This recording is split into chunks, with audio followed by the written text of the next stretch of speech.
Bom dia, meu nome é Janisma Amaro, sou estudante de Letras Vernáculas da Universidade do Estado da Bahia e também pesquisadora pelo CNPq, orientada pela professora doutora Sayonara Amaral. Bom, meu tema é transformações do conceito de autoria no universo das fanfictions. Meu objetivo é estudar a questão da autoria, né, nas fanfics, levando em conta que essa escrita ela se dá num contexto de cultura participativa. Ou seja, a produção desse texto não vai remeter a um indivíduo em particular, mas sim a um coletivo de vozes que vão atuar principalmente na comunidade de fãs. Bom, minha pesquisa busca analisar o aparecimento de novas práticas autorais nas redes eletrônicas e meu objeto vai ser a fanfic, que amparada pelas plataformas digitais, acabou se tornando um fenômeno literário no século XXI.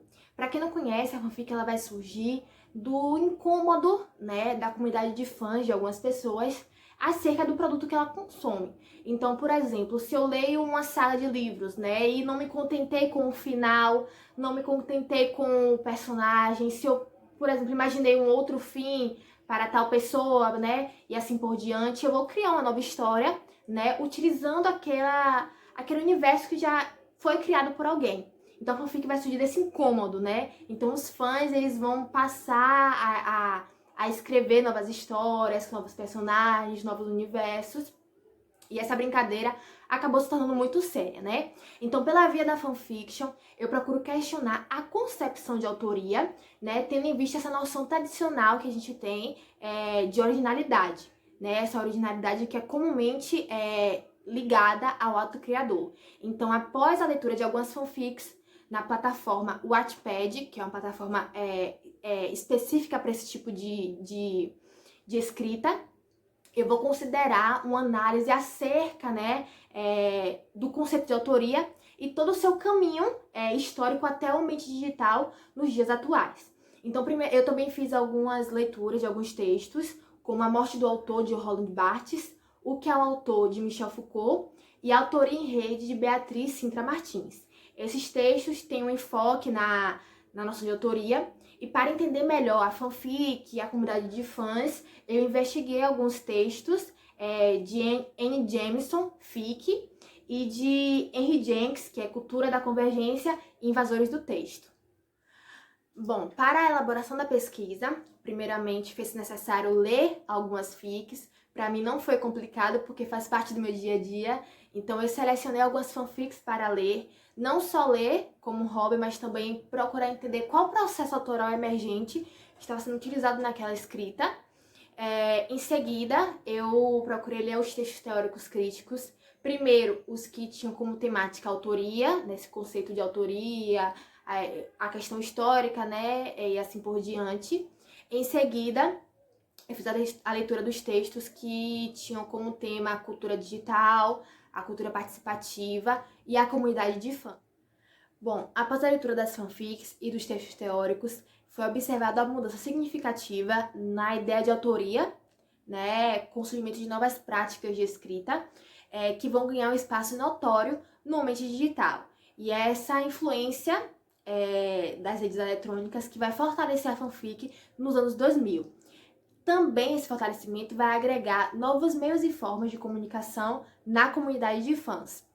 Após entender essa evolução da escrita, essa evolução do autor e do leitor, fica mais fácil perceber essas novas técnicas que vão surgir, né? E que infelizmente não são conhecidas ou reconhecidas no que a gente entende como literatura tradicional. Dentre as técnicas observadas durante a pesquisa, duas ganham destaque e são muito utilizadas no universo das fanfics, que é a interação dialógica e a interação colaborativa. Ambas possuem dinâmicas muito fluidas e envolventes, mas falando separadamente, a interação dialógica, ela é aquela interação que vai surgir entre o texto e os comentários que ele gera.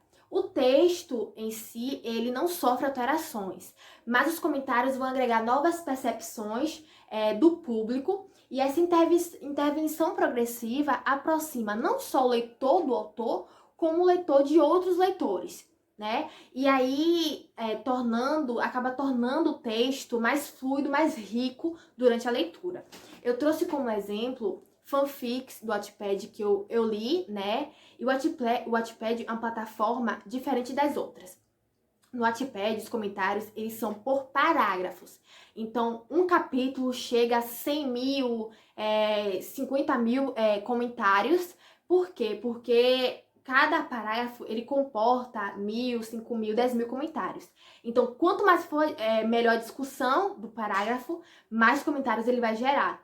Então, esse exemplo que eu trouxe para vocês hoje, né, dessa dinâmica que ocorre no Wattpad especificamente, né, que são os comentários que vão gerando a partir de cada parágrafo da história e vai aproximando o leitor de outros leitores e assim essa interação na comunidade de fãs cresce cada vez.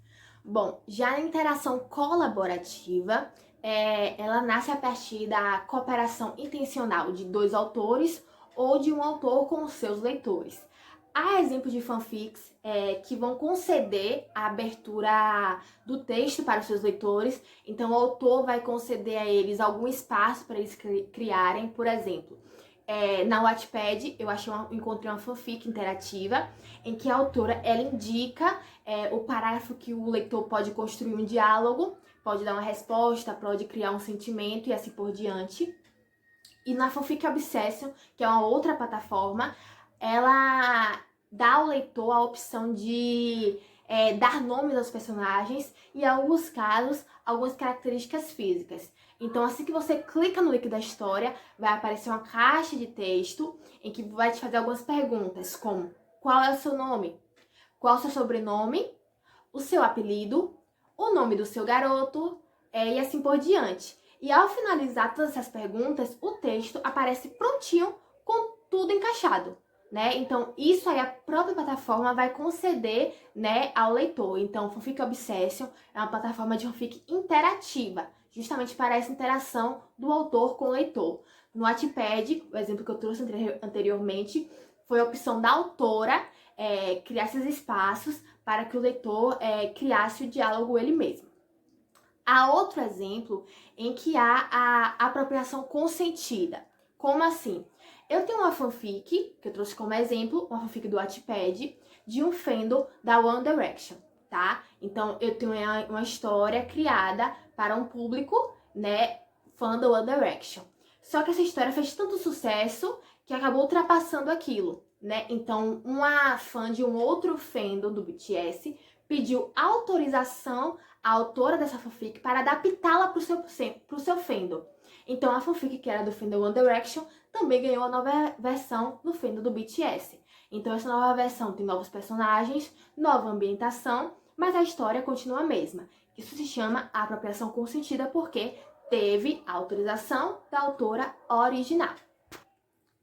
Bom, essas práticas de escrita interativa, tanto dialógica quanto colaborativa, vão contra a nossa autoria, que já se conhece por um longo tempo, a partir do qual o autor ele é conhecido como o único proprietário do texto, o único que tem poder de escrever e conhecer sobre o que escreve. Então, diante dessas novas modalidades de escrita, que vão contar com o apoio das redes digitais, é possível reconhecer a produção de um texto que não remete necessariamente a um indivíduo em particular, mas sim a um coletivo de vozes que vão vir principalmente da comunidade de fãs.